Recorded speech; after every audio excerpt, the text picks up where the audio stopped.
We were reminiscing this year about all of the accomplishments that we've had as a historical society since I joined the board, and we were absolutely amazed at how much progress the trustees getting together have done, especially considering that Tracy started the Historical Society in her living room in 1983, 1984. It's been a wonderful journey because originally we were custodians of the past, trying to assemble as much from the past as we could and preserve it.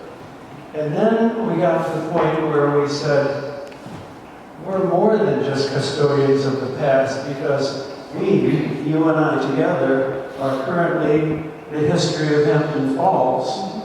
Tomorrow, today is going to be yesterday, and we're going to be history. And it's going very, very quickly. And so we decided, well, if we want to take a step forward as an organization, then we really should take a step back for a moment to remember not only where we came from, but to study the lessons of the past and see what we've done well and what we haven't done so well. So I'm going to talk to you today about some of the experiences that Lori and I had. The story has a happy ending, but it has a really rough beginning. And, you know, sometimes I think life was built backwards. First we get the test, then we get the lessons. So we're going to try to learn from the lessons that Lori and I learned in our days, early days of Hampton Falls, and it gives us, as a historical society, a sense of purpose where we can be useful to the people in our community. We can be more than just an archival collection of material. We can actually be a community center. So we're going to, since we're talking about the 70s, we're going to take a little trip and not leave the museum. And the trip starts in 1970 for us. I was teaching at a college in northern New York in a town called Potsdam. It's up by the Canadian border. Fell in love with a young woman who was a pottery student, and we got married. And so as I was teaching at the college, Lori was finishing up her degree in pottery. After 2 years, when it was time for her to graduate, we looked at each other, we said, you know, this matrimony thing seems to be having some promise to it. So why don't we take the next step and take a new adventure? Potsdam, if you're familiar with it, has snow from late October till late April. Right now they have 5 feet of snow. That's usual. It's a whole lot like Gdańsk. Though I haven't been to Gdańsk, I can imagine there must be a lot like Gdańsk. So we had a VW bug, and we said, let's get out here and have a new adventure. As a teacher, I can go anywhere. So I applied for a job in Salem, Mass, got the job, let's go. Lori wanted to be near the ocean. She grew up on Long Island, and so I was all for it. So we packed all the things that we had into our VW Beetle, and it wasn't enough room. So we decided, let's buy a VW bus. So we bought a bus, and it was a camper, you know, the kind with the top that pops up and has a bed in it, and had a sink and a stove. You could live in it. So the camper and the bug made their way to Waukegan.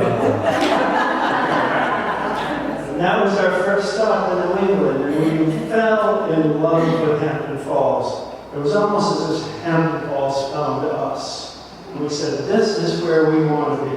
So we rented a house on the beach, and we went to every realtor in the kingdom. And we said, we want to buy a property, but it has to be unique because Lori's a potter.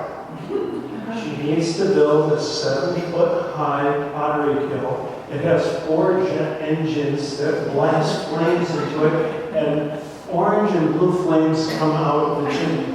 This is not something you can put in the side yard of a suburban home. So we need a place off the road. We don't want to see any houses because people would be scared out of their wits if they saw this giant thing firing up. And to a potter, it's alchemy.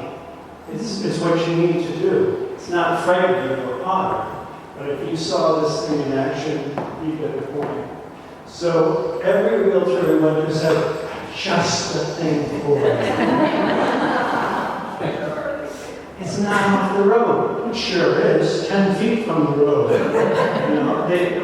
We struggled for a whole year. Finally, ring, the phone rings. Hi, Ward.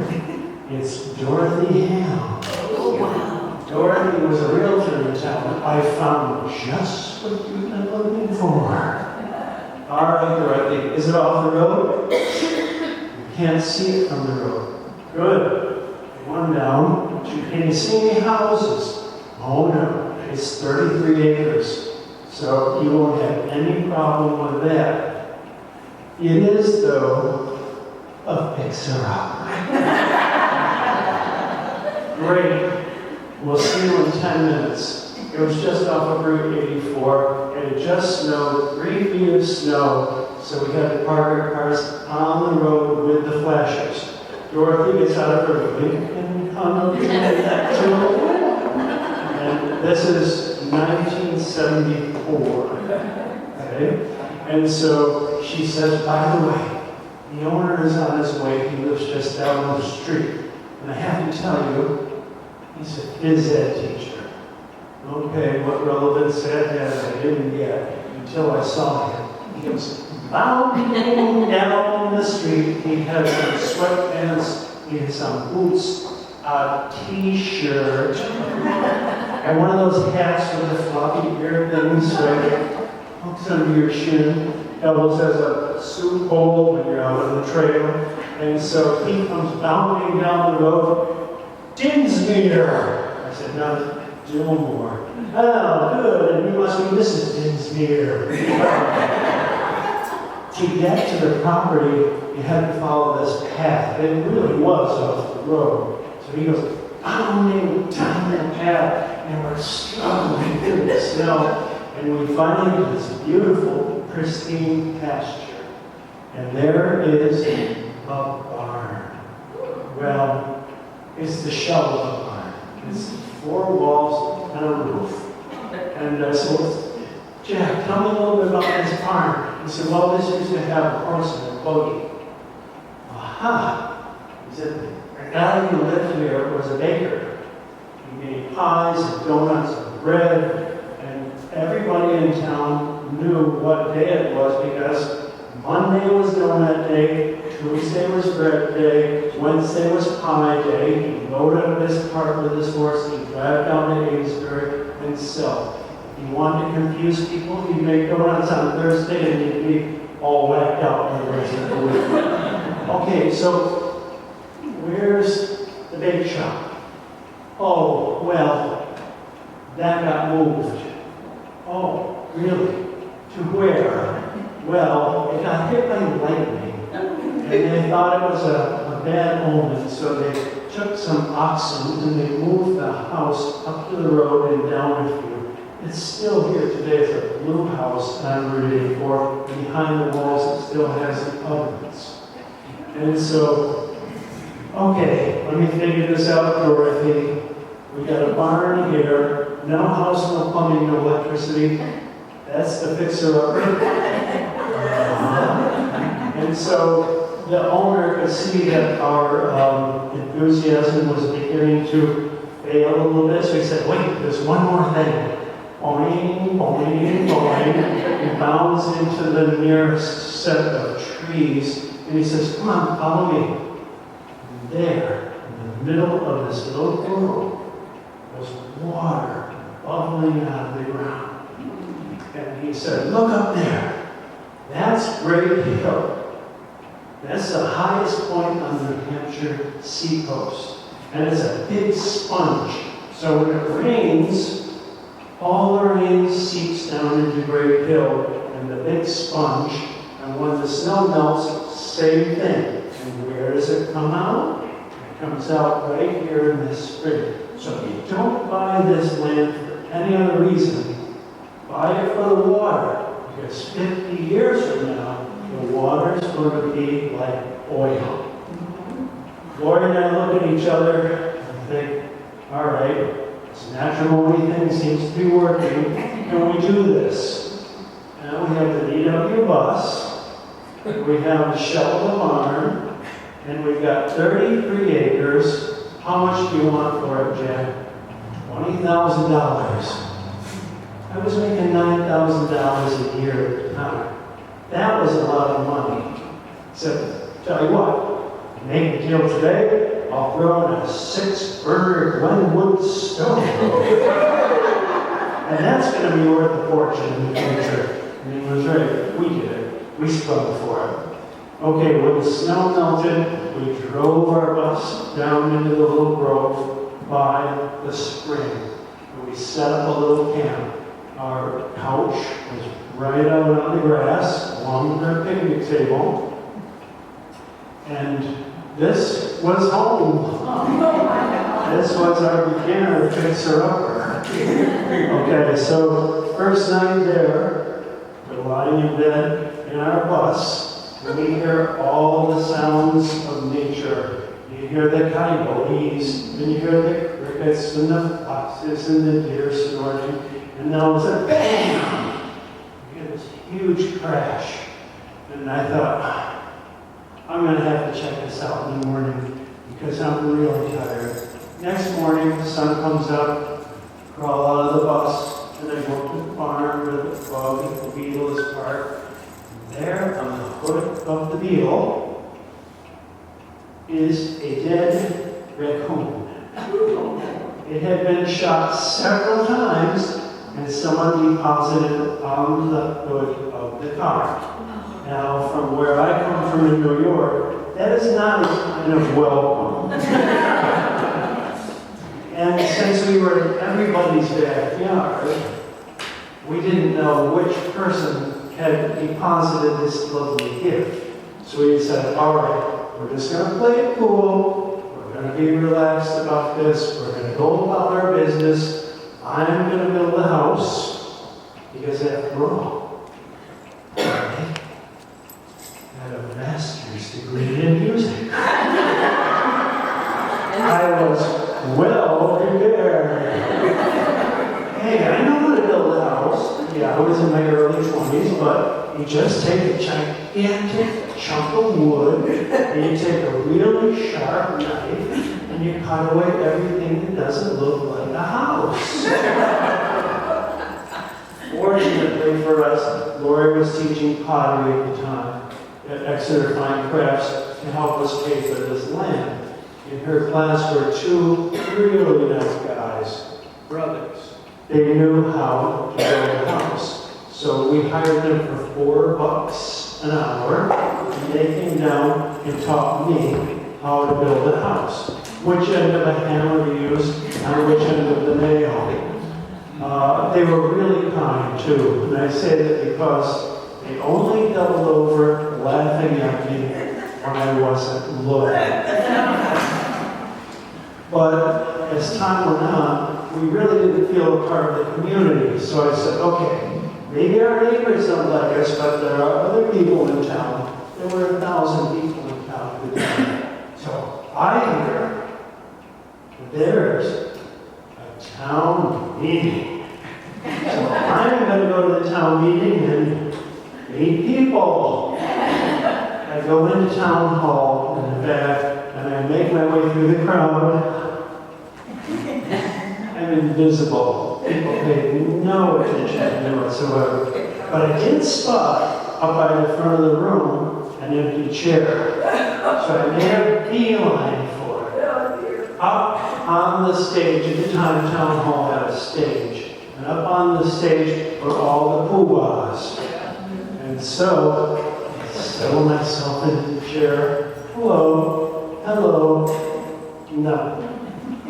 All the moderator bangs the gavel, and everyone sits down in nice New England style, hands folded. You can hear a pin drop. Bam! He hits the gavel again. You look up, he's pointing the handle of the gavel at me. Oh! He wants to introduce me. Yay! He says, you, stand up. He wants to put a name and a face together for everybody in the audience. He said, go to the back of the room, you're not a registered voter. Oh. And I spoke up and said, I just bought 33 acres. You're not allowed to speak. Get to the back of the room. And I make my way down the aisle. It was so humiliating. And I walked, not a sound. Everybody stared at me as if I was an alien. And I walked to the back of the room, and I kept walking. I went right out the door, and for the next 50 years, I have never been to a town meeting, and I wouldn't be able to go to a town meeting because I would get PTSD. It would remind me of an absolutely horrible time it was. But nevertheless, we soldiered on with our campsite. Every morning, 2 5-gallon buckets into the spring, hang them up in a tree. Why would we do that? Because the water was cold. And if you let it sit there till 4 o'clock, just before cocktail time, then you take off all your clothes and you pour half the bucket on you, screaming the whole time. You could hear us screaming all the way to the Secret Greyhound Park. And then we soap up and you get a little pan with hot water. You pour it on your head so that you don't have brain freeze.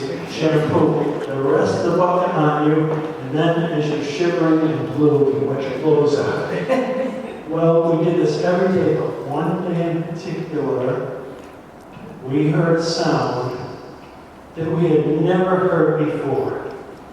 Yes, we've heard all the foxes and all the coyotes and all that, but this is a sound we had never encountered. I will do my best to try to recreate it for you. We're standing there shivering and cold, and we hear. Ready for this? Yeah. Hello! Did you hear that? It sounded like a human being. Couldn't be. And it was a friendly one. Now, hello! There it is again! What are we gonna do? No, let's hide behind a tree. Are you the Dilmores? Maybe. Who wants to know?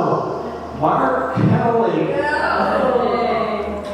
Well, Mark Kelley sounds Irish. Can't be half bad. Coming across the pasture was this really, really funny guy. He had on a hat and a mustache and glasses, and he was jaunty. And he said, "Oh, I wonder if you'd like to make me a cup of tea if you could find a mug." And he sat down on the porch outside the VW bus, and he was the nicest, friendliest guy. What a pleasure to meet somebody who really had a sense of humor and cared about us for the first time. And he regaled us with tales. I will change the name of the subjects of this story to protect the reputation of those who have been part of this mortal coil. But I remember two in particular. One was Hiram. So he would say, Hiram lived at the end of the next road. His wife nags him all the time. So he has 2 buildings out behind his house. One's a wood shop, and the other is a 2-seater outhouse. So the other night he went into his wood shop to get away from his wife. He's having a cigarette. And he also has a 5-gallon jug with Grandpa's cough syrup in it. And so he had a bit too much medication, and he dropped his cigarette on the floor of the wood shop, and the whole thing went up in flames. We thought that was great. The other story was Henrietta. well, I should say, the widow, Henrietta. Her husband had passed away, but she still had some spunk and spirit. And the widow, Henrietta, was seeing a young guy. Nothing wrong with that, except the younger guy was married with 4 kids. Widow Henrietta's cat did not like this new suitor, so every time he came, the cat would run out the door and climb the tree in the front yard. Henrietta would have to call the volunteer fire department. They had to climb up the tree, get the cat, and as they were doing it, they had a chuckle because there would be this character running out the back door in the shadows. So that was the story of Hiram and widow Henrietta. And these are the kinds of things that Mark Kelley will share with you. Now, in the hierarchy of people of importance in town, Mark was right up there in the firm. We had the selectman, and you had the tax collector. That was Grace Perkins. Grace Perkins, you'd have to go to her house, and you'd have to sit in her living room, and twice a year you'd have to pay her taxes. She was also a telephone operator. So she had that thing with all the plugs on it. And the people in town would have a party line. So there would be 12 people in your party line. And Grace would have a special ring. So if you got a call, like you get 3 rings on your phone, and you know that was yours.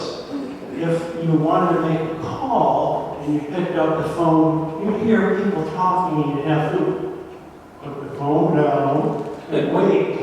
If you had something really important, you went to the general store and went to the payphone because everybody could hear everything about what you were saying.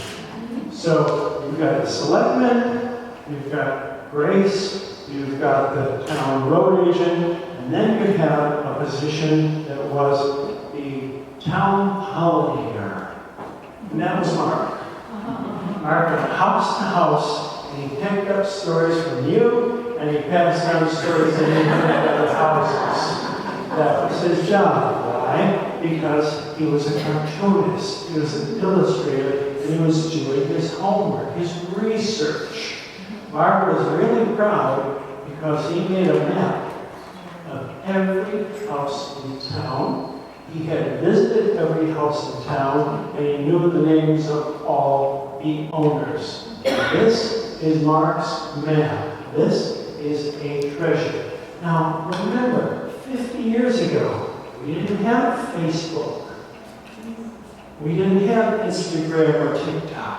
We didn't have smartphones. All we had was Mark Kelley. And he was our connection to everything that was happening in town. He was a gifted illustrator, and he was a jazz musician. So he approached his artwork as a jazz musician. It was loose, it was fun, it was improvisational, and he worked mostly in inks, in black, because his work would appear in newspapers.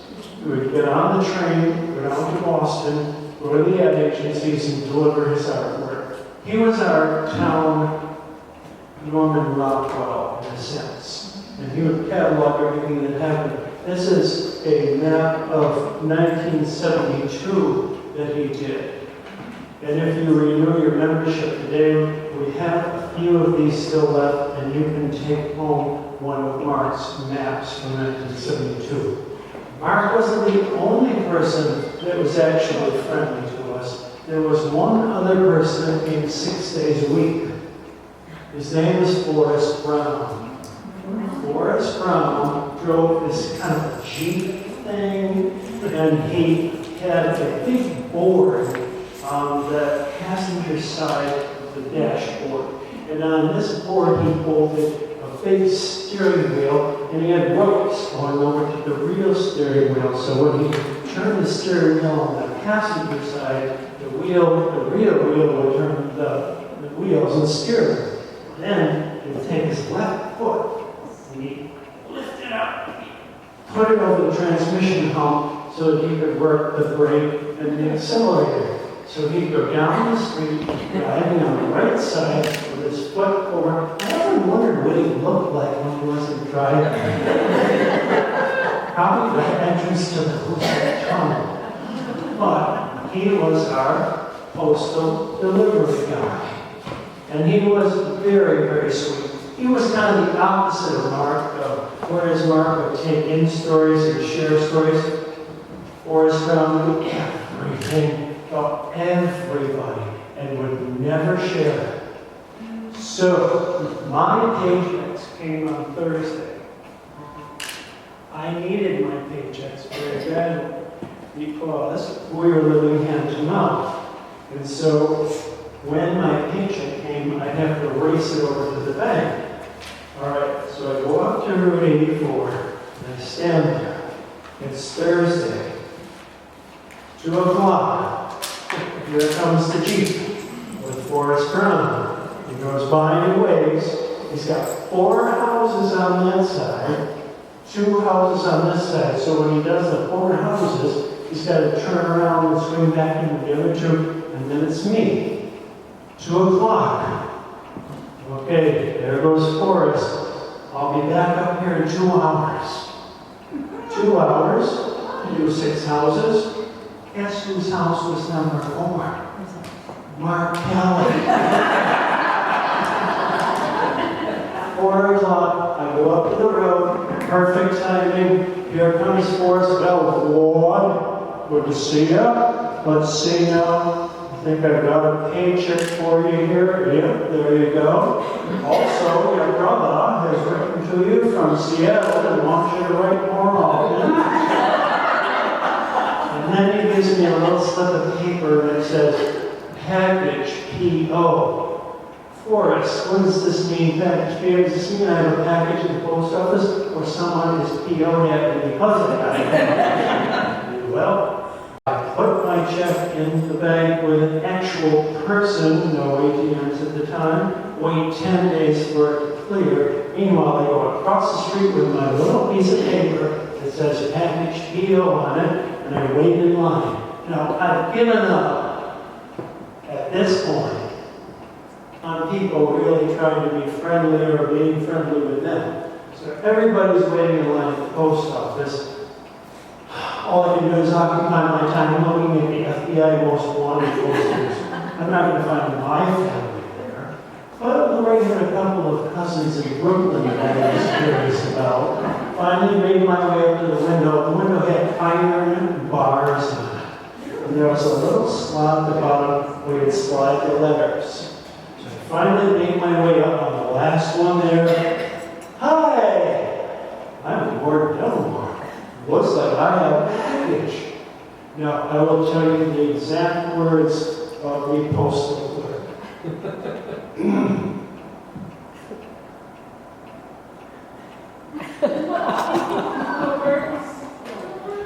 Isn't that what that means? I have a package here? Forrest gave me that. Reaches up with his left hand, pulls down a shape that says clothes. What am I supposed to do with this? So I wait out in the hallway. I can hear him rummaging around back there in the back room. And then all of a sudden, the door opens to the hallway. Okay. Hold my hand out. Bam! Package goes flying out the door, hits the wall, and falls to the floor. Door slams. I figured it out, though. I picked up the package, and there in big red letters. He must have thought, since we're foreigners, since we're from out of town, that must be Italian. Fragile. That must mean throw the package against the wall. All right, so much for that. So that was Mark Kelley, Forrest Brown, and one other voice that we heard on a regular basis. And that was a big orange monster that sat on the roof of the volunteer fire department when it was at the end of Route 84. This gigantic thing covered in horns would blast out a code like 2 blasts, and then 3 blasts, and then 1 blast. What it was for was it told the volunteer firefighters where the conflagration was. So Mark Kelley gave us a mimeograph sheet of paper that you could find in every Philco refrigerator in Hampton Falls at the time. It would have all the codes on it. Okay, so I'd be nailing my thumb trying to build the house, and Lori would come out of her pop shop covered in clay and go, "What's a 1, 2, 2?" Find out the letter. 1, 2, 2. End of Nason Road. Oh, there goes Hiram's outhouse. Bang, bang, bang, nail, nail, nail. Come out of the pot shop another day. What's a 2, 4, 1? 2, 4, 1. End of Drinkwater Road. Oh, Henrietta. There was one code that was so sacred, you never said it out loud. I'm going to show it to you. Don't say it out loud. Even though we don't use the horns anymore, it has to remain sacrosanct. Okay, whenever there was a snowstorm coming, if you put your ear outside the door and listen, you hear thump, thump, bang, bang, bang around 7 or 8 o'clock at night. That was the sound of knees hitting the floor belonging to Lincoln Ackerman school kids. Dear God, thank you so much for Mommy and Daddy, and my gerbil, and my goldfish, and my sister. I just have a little favor for you. Do my book report for school tomorrow. I just wonder if you could lay on all of us. I'd be really good to my sister all day, and I work on that book report from morning till night. 5:58 a.m. You could just hear the hearts pounding all over the evening. 5:59, a crescendo. Finally, 6 o'clock. Boom, boom, boom, boom. 6.9 on the Richter scale because of all the kids jumping up and down on their beds. Okay, so those were the voices that we heard in those days that were our communication system. They were really important to us. Lori continued to make beautiful pots. She got famous because her pottery was picked up on a PBS show called Chow Tally, and every week they feature her pots. Marianne Esposito would cook for her. This is the type of thing she would make functional cookware. So in town at the time, we had 2 craftspeople left. We had Starvishes who were making pewter, and we had Lori making pottery. There may be a woodworker here and there, but basically we had 2 craftspeople left. The Lincoln Ackerman School would call her every year, and if you were a retiree, then she would make an heirloom plate for you telling the years of service. And so she was quite well known. The Clintons came to town. They had heard of Lori. Bill was running for president at the time, and it was the primary.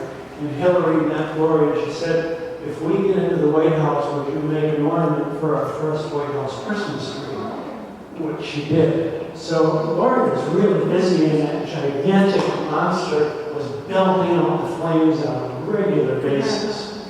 To escape from the drudgery of needing 2,000 pounds of clay, a ton of clay, I built Lori a stable. Well, I had a guy come into a shell, and I did the stalls inside and the tap room and the water room. Lori had a wonderful collection of horses. My favorite was a gigantic draft horse. His name was Wellington. And so Wellington in the horse world was an 18-wheeler. So he had the Italian-American potter this big, and he had the Clydesdale this big. My job was to get her up into the saddle. So I did 1, 2, 3, fling her downward with a slight arc to the right, boom, down in the saddle. She'd ride across our pasture. At the time, I made about a mile of trails in our woods because I didn't want her to have to ride on the road. So she'd go across the pasture into the woods. She'd end up at Route 84. She'd cross over 84 into what is now the Raspberry Farm. She'd go through the Raspberry Farm. She'd come to Drinkwater Road. She'd cross over Drinkwater Road and go into Elton Orchards, which is a beautiful big orchard at the time. Go through Elton Orchards. She'd come to 88. She'd come to Applecrest Orchard. Not once would she see a human being or a house. It was all beautiful apple orchards. In the springtime, it was white blossoms and it smelled wonderful. In the fall, she would drop her reins and Wellington would have an all-you-can-eat buffet at Johnny Nicholson's. They had the most wonderful time. Little by little, apple orchards began to disappear. Elton sold out. And so where there used to be trees, there were excavators. And they were uprooting the trees and putting in houses. The same thing happened with Applecrest. Applecrest was selling off their frontage land. And so instead of apple trees, excavators. And it was kind of sad. But it was also a blessing because it brought in new people. But for 18 years, this was our life.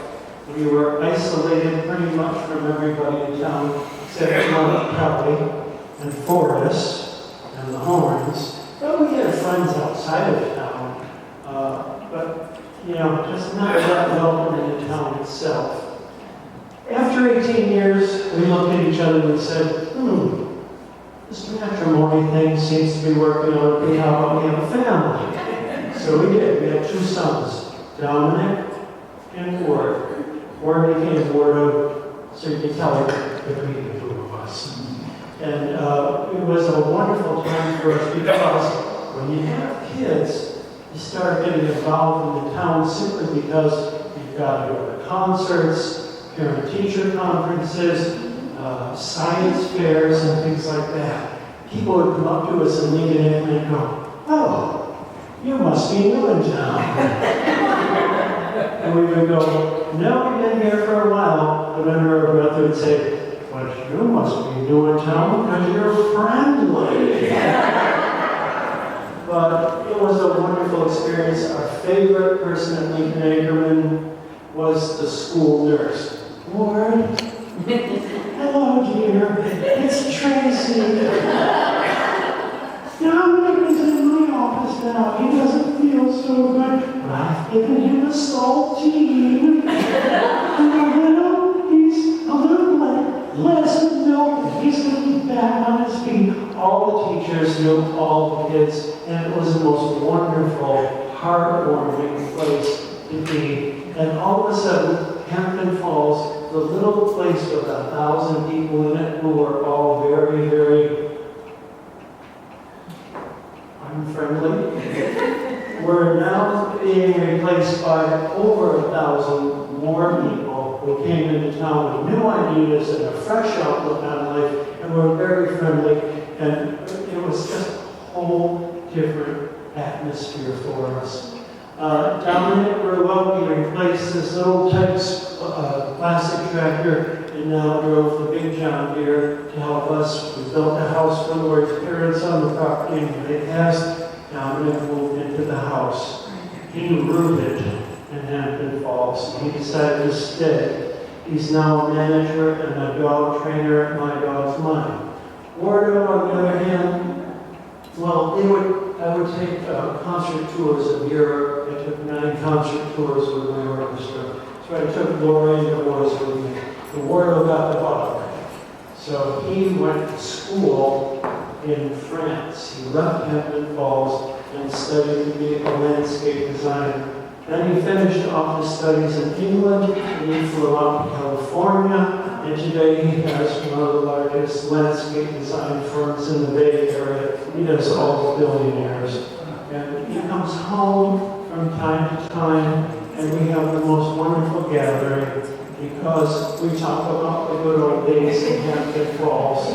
And this room, for example, you see the library. And I can still see the two boys over in that corner.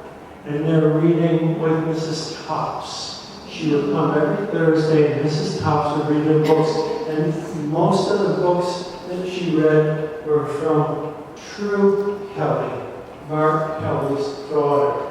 So Mark and Adelaide had two children, Mark Jr., who inherited his parents' ability to take mechanical drawings and the beauty of drawings and engineering skills, and he would design sustainable homes and solar arrays and things of that nature. True picked up her father's talent, and she began to do her own books. True added color because she worked in books. Mark worked mostly in newspapers, so his work would be line drawings. But we really enjoyed our friendship with Mark and with True, and it was just a whole different town. It became a whole different town, and our boys still love coming home and reminiscing about it. Remember I told you that the story is a happy ending? Well, it doesn't really, because there isn't one. It just keeps flowing like a river from one generation to another. Lori's killed his mom cold. Lori's now in charge of the work of over 200 craftsmen in the area, and they depend on her to represent her work. And the days of starch are gone, and one day soon the days of the pottery will be over as well. She may make a few pots on a limited basis, but they're getting harder and harder to find, and the kiln is eventually going to be taken down. The stable has been gutted of the stalls, no more horses, very sad, but now it holds our son's exotic car collection. Horsepower, horses. The point is, there are two things that you can't separate. You can't separate time from change. They walk hand in hand. If time goes by, change happens, and we have to accept that. It's just the way of life on earth. And there is one guarantee I have for you, though, and that is somewhere down the road, Lori and I will look at each other one last time and we'll say, how do you think that matrimony thing worked out? And I can say that because all our dreams came true. And all our dreams came true because we lived in Hampton Falls. On behalf of the Historical Society, we hope all your dreams come true this holiday season. And thank you so much.